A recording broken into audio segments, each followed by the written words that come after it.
Market efficiency is one of the most interesting and controversial topics in the field of investments. And it deals with the following important question, which is which stocks among all the thousands of stocks which are out there should I include in my portfolio? Which stocks to buy and which stocks to sell? So, as you can see, it is a very important question. So, let's dig in a little bit deeper.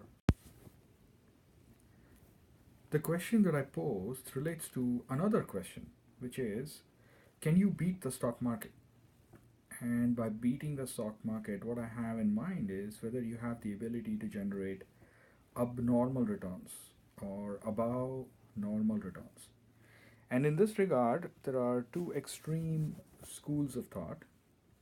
One school of thought says that no, you can't, don't even try, it's a waste of time. And the other school of thought says that yes, absolutely, I can. Look at Warren Buffett. I can be a Warren Buffett. So now let's consider the logic of the first camp, the camp that believes that no, you can't beat the market. And this relates to the idea of market efficiency. When you believe that markets are efficient, what you're saying is that the price is always right. There are no overpriced or underpriced stocks. All the information thus far that is relevant for pricing a stock is already in the stock price. And the new information that will come out in the future is not predictable. And so there is nothing you can do about it. And the reason why these people believe that markets are efficient is simply based on the law of competition. So if you consider the stock market, as you know, there are thousands of investors and thousands of institutions monitoring the stock market. They're preparing research reports, closely monitoring every piece of information that's coming out. And so if they are doing so, then how can it be that information that is relevant for the stock price is not already incorporated in the price of the stock? So by this logic, the stock price is always right because of the competition for information production and the incentives of large institutions to trade on this information in order to make money. So if the price is always right, what are the implications for selecting stocks in a portfolio? So Burton Malkiel, who authored a very famous book called A Random Walk Down Wall Street, a book I highly recommend if you have not read it, had this famous paragraph in his book. So he says, look, if the price is always right, then why do we need the services of experts? Even a dart throwing chimpanzee can select a portfolio that performs as well as those selected by experts. And this leads him to say that there is no technique, there is no model, no signal that can consistently outperform a strategy where you simply build a diversified portfolio of stocks and hold that portfolio for the long run. And as you can imagine, that's a very controversial statement because it begs the question of whether we need highly sophisticated portfolio managers to build portfolios.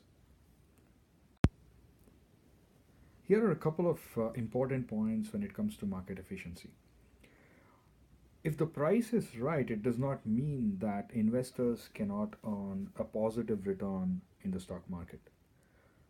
All market efficiency is saying is that the return that you would earn will be a function of the risk that you take. So if you take low risk by putting your money in a bank account, then you will earn a low return on average. If you put it in a high risk project, such as the stock market, you will earn a higher rate of return on average. Market efficiency also says that the return that you earn will be a function of the risk and nothing more. In other words, you cannot earn abnormal return or you cannot beat the market. But at the same time, also keep in mind that market efficiency will not protect you from wrong choices. So, for example, if you have $100,000 and you put all your money in one stock, say Lehman Brothers, or you put all your money in one industry, say the energy industry, and if oil prices drop from $100 a barrel to $25 a barrel, then you will be hurt and your portfolio will have a huge decline. So you need to diversify and do all the other things that come with building a diversified portfolio.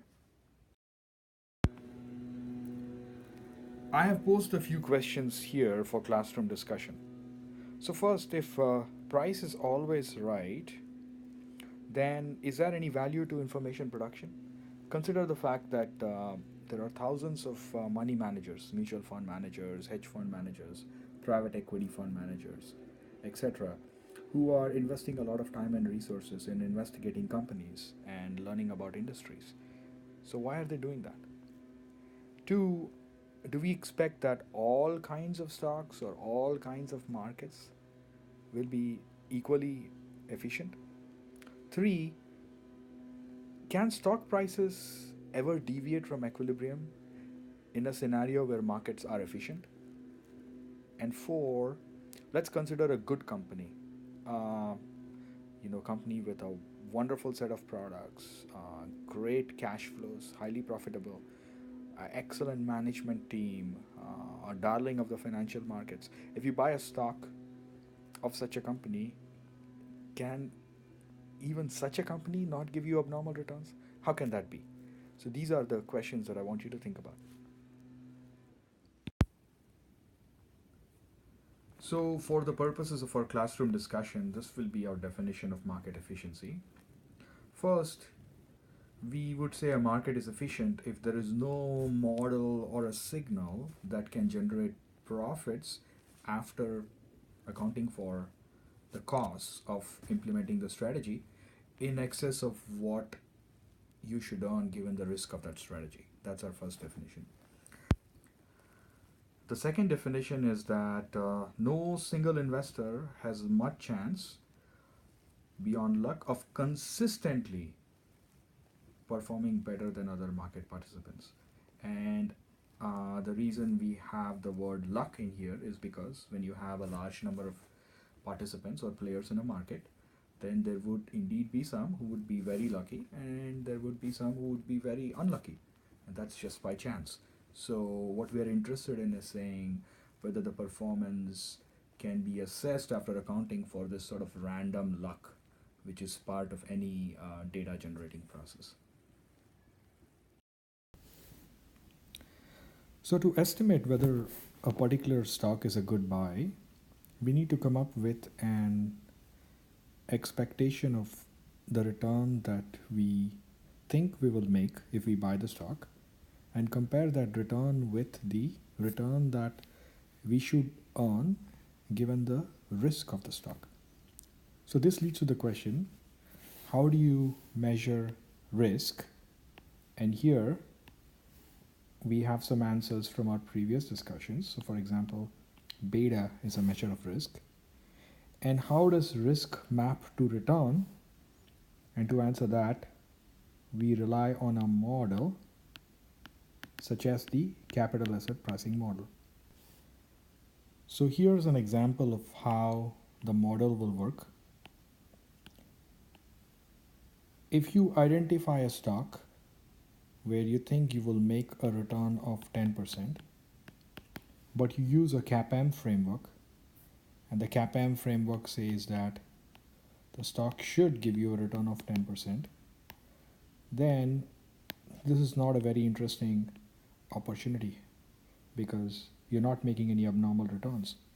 On the other hand, if you have another investment opportunity or another stock where you forecast a return of 10%, but given the risk of the stock, the CAPM says that you should earn a return of only 8%, then this is interesting because you are going to earn an abnormal return of 2%. So this is what we call the alpha in the investments world.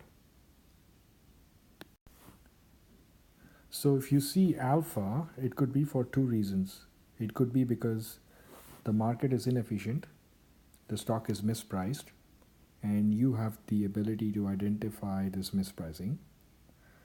Or it could be because your model is wrong. So you're not measuring risk correctly, or your model is not mapping risk correctly to return.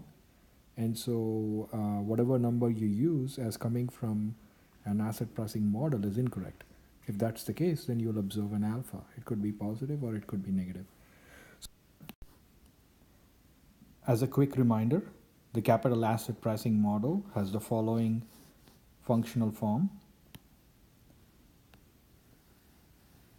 The excess return on the security, which is on the left hand side, is a function of the risk measured by the beta times the price of risk, which is the risk premium.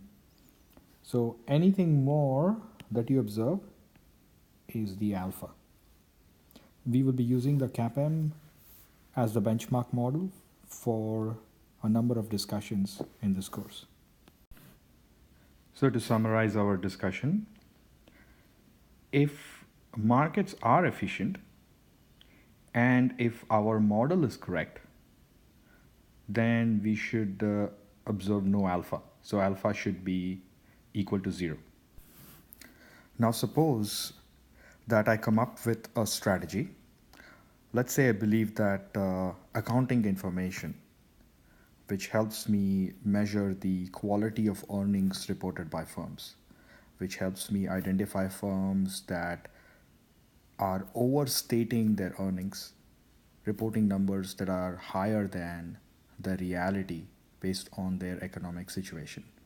Suppose I use this information from accounting statements and identify firms which are overstating and sell these firms. This is what I mean by sell bad firms. And buy firms which are reporting high quality earnings. That is, firms who are truthful, firms who have good economic prospects and not overstating their earnings. And suppose with this strategy, I come up with a return of 10% based on backtesting this strategy. And the CAPM of this strategy, which would be selling bad firms and buying good firms, that portfolio, based on the beta of that portfolio, I come up with a CAPM return, a capital asset pricing model return of 8%. Then you can see that this strategy gives us an alpha of 2%. So a lot of effort in the money management world